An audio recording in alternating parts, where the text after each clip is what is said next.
Anda beruntung mendapatkan kupon itu, saya disuruh kirim pajak dari 20% harga mobil.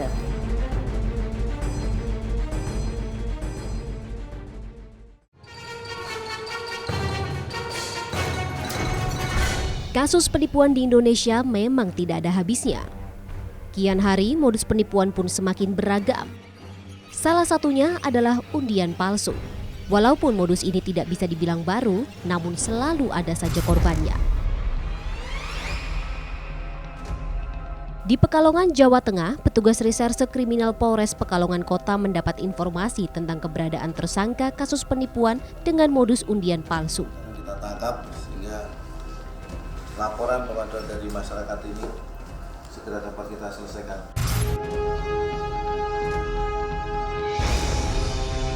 Dengan menggunakan 2 buah kendaraan roda 4, mereka langsung bergerak menuju arah selatan pusat kota Pekalongan.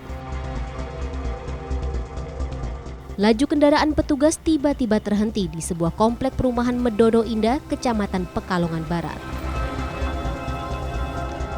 Mereka menghampiri sebuah rumah di komplek tersebut. Dengan mengaku berpura-pura sebagai petugas RT setempat, salah satu anggota Reskrim Polres Pekalongan Kota ini mengetuk pintu rumah tersebut. Ketika pemilik rumah membuka pintu, petugas Reskrim langsung menangkap tersangka Tasman yang memang sudah menjadi target operasi. Di rumah tersangka, petugas juga menemukan sejumlah barang bukti yang diduga digunakan untuk menjalankan aksinya. Tidak berhenti sampai di situ, Satuan Reserse Kriminal Polres Pekalongan melanjutkan perjalanan ke tempat tersangka lain yang sudah diketahui keberadaannya.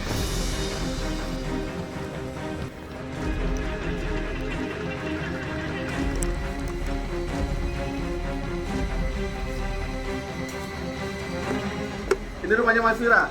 Di rumah kos ini, para petugas berhasil mengamankan tersangka kedua, yakni Wira Satria. Sejumlah alat bukti lainnya berupa ratusan kupon undian palsu yang sudah siap untuk dikemas turut disita. Tersangka Wira Satria yang berada di dalam rumah kos ini tidak bisa berkutik saat petugas menggeledah tempatnya.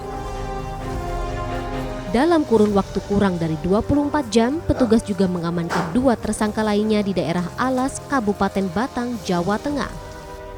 Sejumlah barang bukti berupa 1 unit sepeda motor, sebuah laptop, printer, alat laminating, dan bahan-bahan baku pembuatan kupon berhasil diamankan. Pengungkapan kasus penipuan ini berawal dari kita mendapat banyak informasi dari masyarakat terkait dengan maraknya penyebaran kupon undian palsu yang mencatut nama salah satu perusahaan makanan, di mana di dalam kupon undian itu juga mencatut juga beberapa instansi, ya, ada rekomendasi dari Polda Metro, ada dari Dirjen Pajak, Departemen Sosial, perusahaan yang bersangkutan yang dicatut namanya, dan juga bahkan ada mencatut dari beberapa TV swasta nasional. Bisnis penipuan dengan modus undian palsu ternyata tidak memerlukan modal yang besar. Dari industri rumahan seperti ini, para penipu bisa meraup keuntungan puluhan juta rupiah setiap bulannya. Selama 10 bulan terakhir, mereka menggunakan rumah ini sebagai base camp untuk mencetak serta mengemas kupon palsu yang kemudian disebar di sepanjang jalan.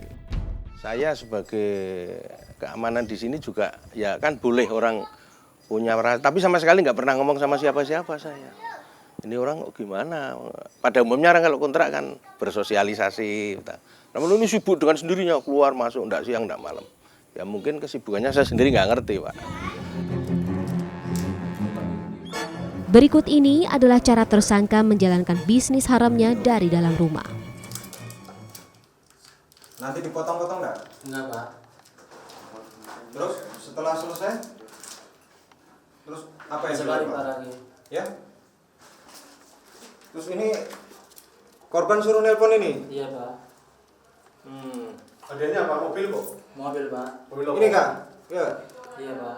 Ini? Iya, Pak. Yang nomor ini nih, sama ini? Iya, Pak. Dalam aksinya, keempat tersangka ini mempunyai peran yang berbeda-beda.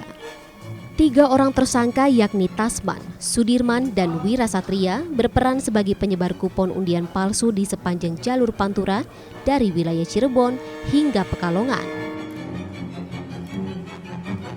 Lalu satu tersangka lainnya, Reno Firmansyah, mengaku berperan sebagai operator telepon seluler yang nantinya akan berhubungan dengan calon korban untuk meminta sejumlah uang.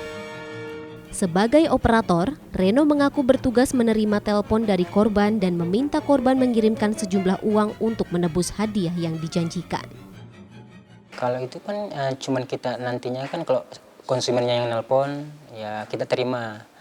Tanya di mana namanya, di mana alamatnya. Sesudah itu kan kita minta biaya STNK BPKB-nya begitu.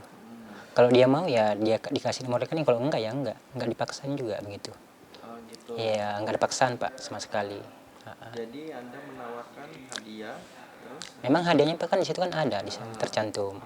Jadi kalau mau diselesaikan, mau hadiahnya diantarkan, nanti kan tinggal menyelesaikan biayanya Pak. Sang korban pun kemudian diberikan nomor rekening untuk segera mengirim sejumlah uang. Setelah dipastikan korban telah mengirimkan sejumlah uang, Reno yang bertugas sebagai operator segera mengalihkan panggilan nomor korban agar tidak bisa dihubungi kembali.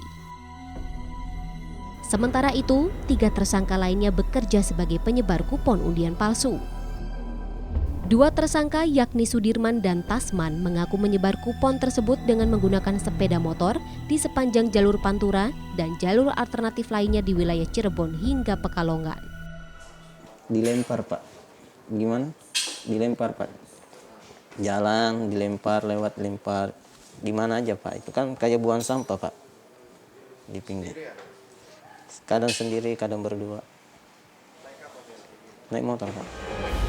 Dari setiap keuntungan yang didapat dari hasil penipuan, 80% dibagi rata untuk keempat pelaku. Sisa 20% dari keuntungan dipergunakan untuk biaya operasional, yakni untuk mencetak kupon undian palsu tersebut.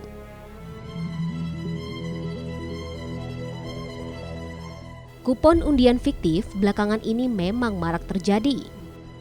Bahkan tidak tanggung-tanggung, demi melancarkan aksinya para pelaku mencantumkan sejumlah nama pejabat pihak kepolisian serta nama stasiun televisi nasional untuk lebih meyakinkan korbannya. Korban yang tertipu nantinya akan menghubungi nomor telepon yang tertera di kupon undian tersebut. Salah satu korban yang kami temui mengaku menemukan kupon undian palsu tersebut di depan rumahnya. Dengan iming-iming mendapatkan sebuah mobil, ia mentransfer sejumlah uang untuk mendapatkan hadiah yang dijanjikan oleh tersangka. Sore-sore saya kan nyapu di depan pintu nemuin sebuah kupon, terus saya gesek, ada suara konsumen. Saya nelpon, dan nelpon ngakunya Dr. Andes MSI Susanto, bilang Anda beruntung mendapatkan kupon itu. Saya disuruh kirim pajak dari 20% harga mobil. Pertama 4 juta mintanya. Terus saya, ya nanti Mas tak pikir dulu. Ya harus sekarang Bu, nek besok-besok enggak bisa. Terus saya kirim Pak 3 juta. 3 juta tak kirim, katanya Bapak itu kalau udah kirim mau dikirim pesawat Hercules. Nyampe di Pekalongan. Sejumlah buku rekening dari bank swasta sudah disediakan oleh para tersangka. Dari 4 buku rekening yang digunakan, hanya terdapat 2 alamat yang sama dengan 4 nama yang berbeda. Pemilik buku rekening ini bernama Iis Sukmawati dan Anita Yuliani yang beralamat di Kelurahan Jati Jajar, Depok. 2 buku tabungan lainnya atas nama Delia Ayunita dan Firda Natalina beralamat di Cibubur, Jakarta Timur. Setelah tim kami tiba di alamat pertama di daerah Jati Jajar, Depok, kami tidak menemukan identitas yang tercatat dalam buku rekening tersebut. Sejumlah warga setempat yang kami temui pun mengaku tidak mengenal orang yang kami cari. Jadi untuk warga yang nama itu kayaknya sih di sini nggak ada, bahkan saya itu hampir ya kalau dikata 100% enggak, hampir mengenal semua warga yang tinggal di sini yang asli, penduduk asli, maksudnya yang punya rumah terus punya KK dan KTP sini. Penelusuran pun berlanjut ke alamat kedua yang berada di daerah Cibubur. Di Kelurahan Cibubur, Kecamatan Ciracas, Jakarta Timur ini, kami bahkan tidak menemukan alamat yang tertera di buku rekening tersangka. Lagi-lagi, warga setempat tidak mengetahui alamat yang kami cari.